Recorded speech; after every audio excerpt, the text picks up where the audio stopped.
A New Earth, Awakening to Your Life's Purpose by Eckhart Tolle. Picture this. A woman sits on a crowded subway train, surrounded by empty seats, like she's radiating an invisible force field. She's maybe 32, 33, and she's having what sounds like the world's most heated argument, except there's one problem. She's completely alone. Her head tilts to the side as if addressing someone in that vacant seat beside her. The monologue pours out, loud and relentless. And then she said to me, so I told her straight up, "You are a liar." The nerve, accusing me of that, when you've been taking advantage of me this whole time. She's so absorbed in this phantom battle that the rest of the world might as well not exist. The dozens of commuters awkwardly pretending not to notice, invisible to her. She's trapped in a war that exists nowhere but in her own head. A young university student watches this unfold, equal parts disturbed and mesmerized. In his mind, the diagnosis is clear. This woman has lost it. When they both exit at the same stop, curiosity gets the better of him, and he follows at a distance, watching her continue down the sidewalk, still locked in combat with her invisible opponent. Later, standing at the men's room sink, washing his hands, a thought crosses his mind. I really hope I don't end up like her. But here's where things get interesting. A jolt of recognition stops him cold. He hadn't just thought those words. They'd actually escaped his lips in a mumble. The realization hits like cold water. Oh God, I already am like her. His mind was just as relentless, just as noisy. The only difference? Her mental chaos had spilled into the world while his remained locked inside his skull. Her internal radio played on the anger station. His was tuned to anxiety 24/7. If she qualified as mad, then what did that make everyone else? What did that make him? That student was Eckhart Tolle, and that flash of recognition was one of the first hairline fractures in the foundation of his old existence. It offered a glimpse into something we've all somehow agreed to call normal, a collective form of madness we've dressed up as everyday life. This is the territory we're about to explore together through his transformative work, A New Earth. For millions of readers, this book has functioned less as a traditional self-help guide and more as a mirror, one that reveals how the frantic, fearful commentary running through our heads isn't actually who we are. Since publication, it's moved over 5 million copies in North America alone and served as a compass for everyone, from media powerhouses like Oprah Winfrey to quiet seekers scattered across the globe. Tolle's own story is pretty remarkable. He wasn't born wearing robes on a mountaintop somewhere. He was a sharp academic who, by his late 20s, found himself drowning in waves of anxiety and depression so severe that suicide felt like a viable option. Then one night, at the absolute bottom of that dark well, something shifted, a profound awakening that rewired everything. That experience became the bedrock of everything he teaches. So here's what I'm offering you today. By the time we finish this journey together, you'll understand the single biggest source of suffering in your life. It's not your circumstances, your relationships, or your job. It's something that lives much closer to home. More importantly, you'll discover the surprisingly simple key to unlocking a life of genuine peace, purpose, and freedom. We're going to examine the architecture of the human ego and find the pathway to awakening to who you really are. Let's kick things off with a question that sounds deceptively simple but might be one of the most profound you'll ever consider. Who are you? Most people answer with the resume version. Your name, your occupation, your life story. I'm a teacher. I'm someone's parent. I'm an entrepreneur.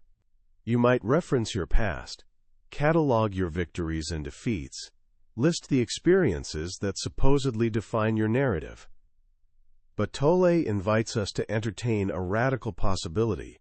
What if none of that is actually you? What if it's just a collection of thoughts, memories, and labels you've mistaken for your essential self? He calls this imposter the ego. Now, ego is one of those words that gets tossed around carelessly. Most people associate it with arrogance or an overinflated sense of importance. But Tolle's definition cuts much deeper and applies universally. The ego, as he describes it, is simply the unobserved mind. It's that relentless voice narrating your life, the one that never takes a break. It comments, speculates, judges, compares, complains, and worries about everything under the sun. Remember that woman on the subway? She was completely hijacked by that voice. But here's Tolle's unsettling revelation. We all are, just at varying volumes. Most of us simply keep the dial turned down low enough that we appear functional. We're essentially sleepwalking through existence, running on autopilot through old, repetitive thought patterns that keep recreating the same reality, the same anxieties, the same conflicts on repeat. This egoic mind, this endless internal chatter, emerged from a fundamental mistake we made early on. We started identifying with our thoughts. The thought, I think, fused with the experience, I am. We confused the stream of thinking with our actual essence. Once that happened, the ego needed constant reinforcement of its sense of I. How does it accomplish this? By identifying with external things. This process starts early. A child discovers that a particular sound, their name, supposedly represents who they are. Then comes the magical word, my toy. When that toy breaks, the suffering feels catastrophic, not because the object itself held inherent value, but because the concept of my had been violated. The toy had become woven into their identity. As we mature, this pattern simply becomes more sophisticated. My toy evolves into my car, my house, my wardrobe. It expands to my body, which we judge as attractive or unattractive, strong or weak. It encompasses my beliefs, my opinions, my political affiliation, my religion. The ego attempts to locate itself in things, but it's playing an unwinnable game. It ends up losing itself in them instead. This mechanism drives our entire consumer culture. The advertising industry has mastered this game. They're not just selling products, they're peddling identity enhancement. They promise that this vehicle, this watch, this designer label will add something to you, make you more complete. But the satisfaction evaporates quickly. No object can truly fill that void.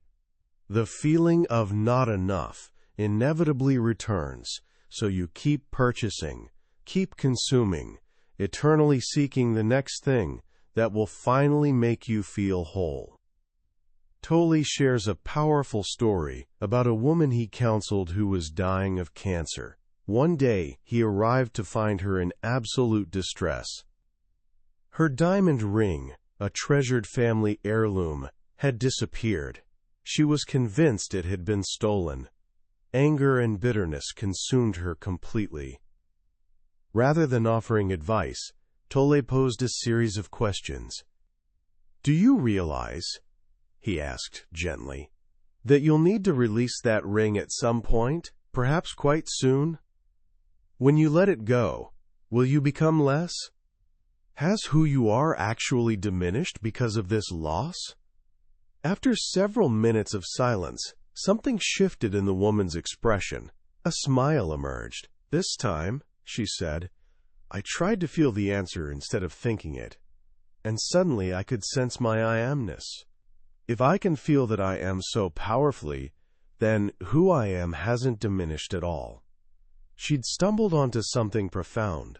The ring wasn't the issue. The suffering originated from the belief that part of her I existed in that ring. When she released that identification, she discovered something infinitely more valuable: the deep, peaceful sense of her own being. The I am that exists before any story or possession. She found the joy of being, which is the only authentic happiness. The ego doesn't just attach to things, its entire structure depends on separation and conflict. To maintain the thought I, it requires the opposing thought of the other, and the other becomes most other when I perceive them as my enemy. This is where complaining enters the picture. Complaining ranks among the ego's favorite tactics for self-reinforcement. Every complaint is essentially a little story the mind creates that you buy into completely. And embedded in that narrative, you're implicitly right while the person or situation you're complaining about is wrong. Nothing strengthens the ego quite like being right. Consider it for a moment. When you complain about traffic, your boss, or the political landscape, you're positioning yourself on an imaginary moral high ground. I know how things should be, and they're not that way. This sensation of being bigger, superior, that's ego fuel. This escalates into fault-finding, name-calling, and resentment. Resentment is complaining's emotional companion, adding even more energy to the ego's fire. You resent what someone did, what they said, what they failed to do. The ego thrives on it. Instead of overlooking unconsciousness in others, you make it their defining characteristic. He's dishonest. She's lazy. You've imprisoned them in a label, and in doing so, reinforced your own sense of being right and good. What's fascinating is that the egoic patterns triggering your strongest reactions in others often mirror the very patterns existing within you that you're unwilling or unable to recognize. In that sense, Tolle suggests, you have tremendous lessons to learn from your enemies. What is it about them that disturbs you most? Their selfishness? Their control issues? Whatever you resent in another also exists in you. But here's the thing. It's not personal. It's simply a manifestation of collective human dysfunction. It has nothing to do with who they truly are, and nothing to do with who you truly are. This is why Jesus asked, "Why do you notice the speck in your brother's eye but fail to see the log in your own?" The answer is straightforward. Because condemning another makes me feel superior.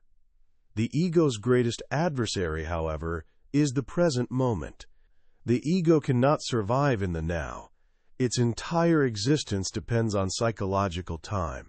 It inhabits the past, mining it for identity, my story, and it occupies the future, using it for fulfillment or salvation. Once I achieve X, then I'll be happy. The ego perceives the present moment through one of three dysfunctional lenses, as a means to an end, as an obstacle, or as an enemy. For most people, most of the time, the now serves merely as a means to an end. It's a stepping stone toward a future moment, perceived as more important. You're perpetually busy trying to arrive somewhere else, so you're never fully present where you are.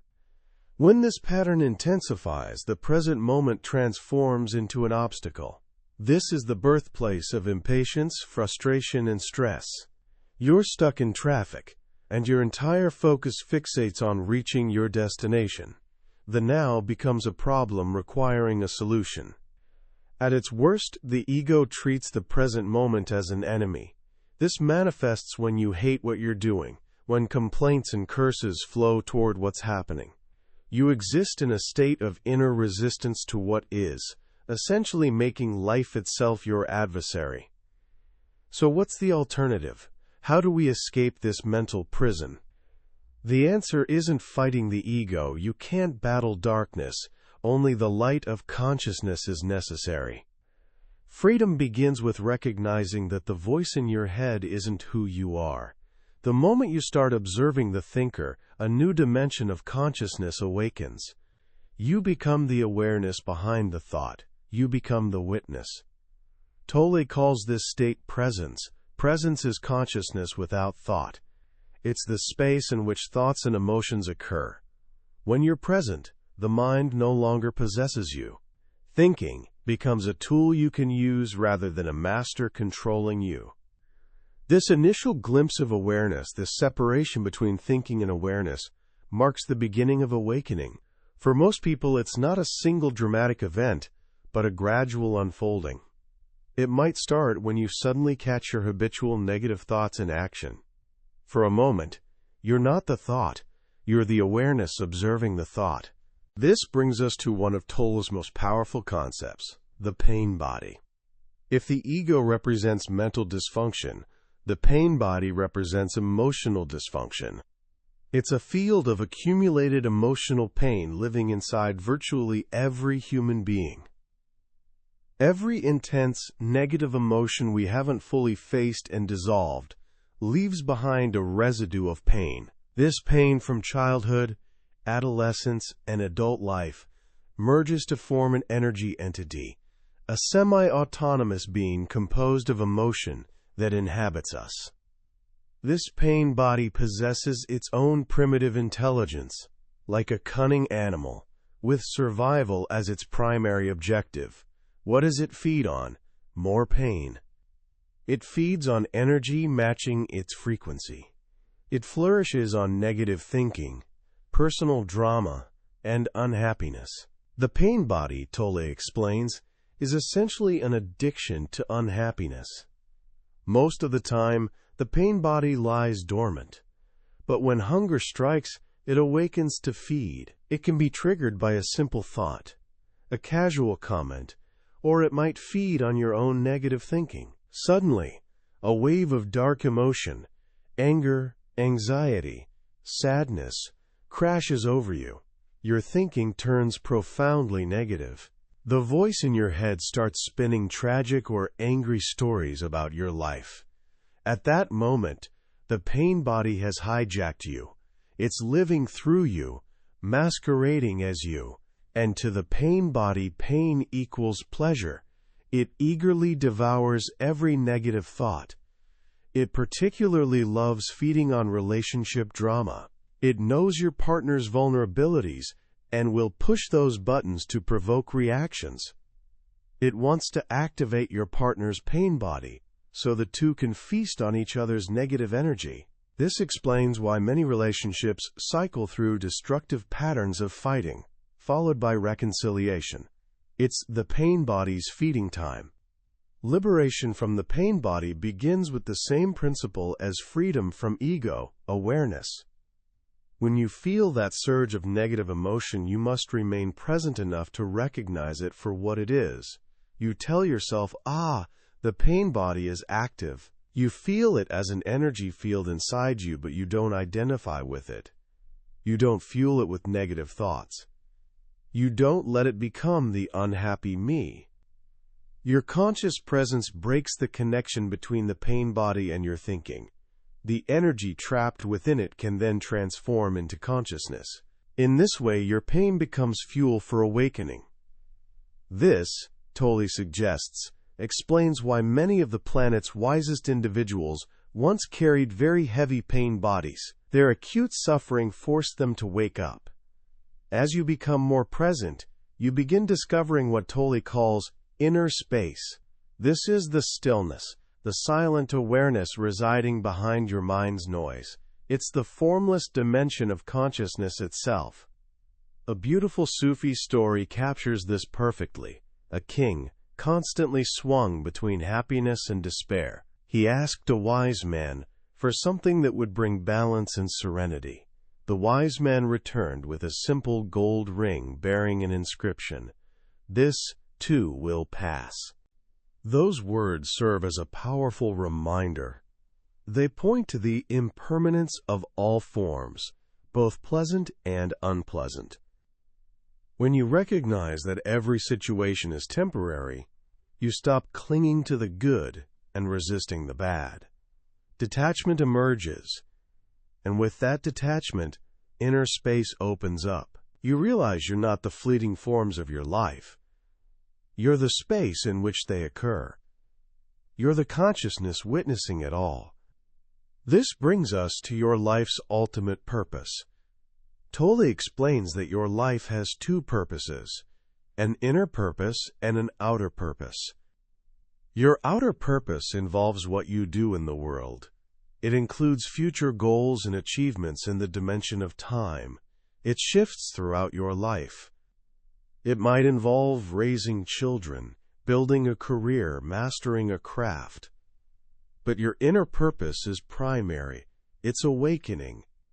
It's aligning yourself with the present moment and allowing the light of consciousness to shine through you into this world. The mistake we make is believing our purpose exists solely in the outer dimension. We chase future goals, convinced that achieving them will finally deliver fulfillment. But any fulfillment found at the level of form is temporary and unstable. Time will eventually destroy it. The key is aligning your outer purpose with your inner purpose. This means your primary focus shifts from the future goal to the quality of consciousness you bring to the step you're taking right now. The doing becomes a vehicle for being. Tolle describes three modalities of awakened doing, three ways to bring consciousness into your actions: acceptance, enjoyment, and enthusiasm. Acceptance applies to situations you cannot enjoy. You have a flat tire in pouring rain. You can't enjoy it, but you can accept it. You can say, for now, this is what's required of me. You do it willingly, without inner resistance. In that state of peace, new energy flows into your actions. Enjoyment represents the next level, when you're fully present in an activity, and it's not merely a means to an end. A sense of aliveness flows into it. This isn't joy from what you're doing. It's the joy of being flowing into what you do. This is where genuine creativity and quality arise. Enthusiasm is enjoyment with the added element of a goal or vision you're working toward. The word enthusiasm derives from the Greek entheos, meaning in God. When you're fueled by enthusiasm, you tap into the universe's creative power. You feel enormous intensity, but it's not stressful. Stress occurs when the ego returns, when reaching the goal matters more than enjoying the journey. Enthusiasm, conversely, is non-confrontational and inclusive. It doesn't create winners and losers. When your actions emerge from one of these three states, you're no longer just a person doing things. You become an opening through which universal consciousness acts. You're a conscious participant in creating a new earth. So what is this new earth? It's not a utopian future where all problems vanish. All utopian visions are mental traps, seeking salvation in the future. The new earth is the outer reflection of a new heaven, and the new heaven is the awakened consciousness arising within you right now. It's not a future event. It's the realization of presence, the end of ego, the discovery of who you are, beyond your name, your form, your story. The foundation for a new earth isn't built by trying to change the external world, but by taking responsibility for your own inner state in this moment. It begins with that simple yet profoundly transformative shift. The moment you realize you're not the voice in your head, but the silent, spacious awareness that hears it. You're not the dream, you're the dreamer. And when you awaken within the dream, a more wondrous dream can emerge. That is the new earth. As we reach the end of our journey through a new earth, I find myself returning to that simple, powerful realization Eckhart Tolle experienced years ago. I am already like her. It's humbling, isn't it? Recognizing that the seeds of the world's greatest problems, the anger, division, fear, exist right inside our own minds. Tolle's genius isn't in constructing some complex system to follow, but in holding up a mirror so clear that we can't help but see our own reflection. He reveals that the root of our suffering isn't some external enemy, but the unobserved, compulsive thinking we've mistaken for our very identity. What strikes me most about this book is its radical simplicity. In a world screaming at us to hustle, achieve, become more to find happiness, Tolle offers the opposite prescription. He tells us peace isn't found by adding anything to ourselves, but by releasing who we are not. It's about becoming less so we can be more. The message is genuinely liberating. It means you don't need to wait for your life to be perfect to find peace. You don't need to solve all your problems, achieve all your goals, or win everyone's approval. The only opportunity you have for peace is right now. By making peace with this moment, exactly as it is. This book is a deep, meditative exploration of consciousness itself. But if I were to offer you a few simple, practical ways to begin applying these ideas today, they would be these. First, just start noticing. Notice the voice in your head. You don't need to judge it, analyze it, or try to stop it. Just notice it's there. The simple act of noticing is where freedom begins. The moment you're aware of the ego, you're no longer just the ego. You're the awareness observing it. Second, use your breath as an anchor to the present moment. Throughout your day, whenever you remember, take 1 or 2 conscious breaths. Feel the air flowing in and out of your body. This simple act pulls your attention away from your mind's frantic noise and creates a gap of stillness, a moment of inner space. And third, try bringing one of the 3 modalities, acceptance, enjoyment, or enthusiasm, to one small activity today. Maybe you can't enjoy your commute, but can you bring willing acceptance to it? Maybe doing dishes feels boring, but can you bring full, present attention to the sensation of warm water and the smell of soap, finding a flicker of enjoyment in the moment's aliveness? This isn't about achieving permanent bliss. It's about continuous practice, a moment-to-moment choice to align with life rather than resist it. That was our exploration of A New Earth by Eckhart Tolle. We've journeyed through the core ideas today, but I'll be honest with you. A summary can only ever be a map. The real magic happens when you walk the territory yourself. It's in those quiet moments when a particular story or simple phrase connects with you in unexpected ways. This summary is designed to help you decide if this book deserves your time and attention. If anything we've discussed today has touched something within you, I genuinely encourage you to pick up a copy. Reading it isn't just about absorbing new concepts. It's an experience that can authentically shift how you see yourself and the world around you. The link to the book is in the description below. Also, if you found this journey valuable, please take a moment to hit that like button and subscribe to the channel.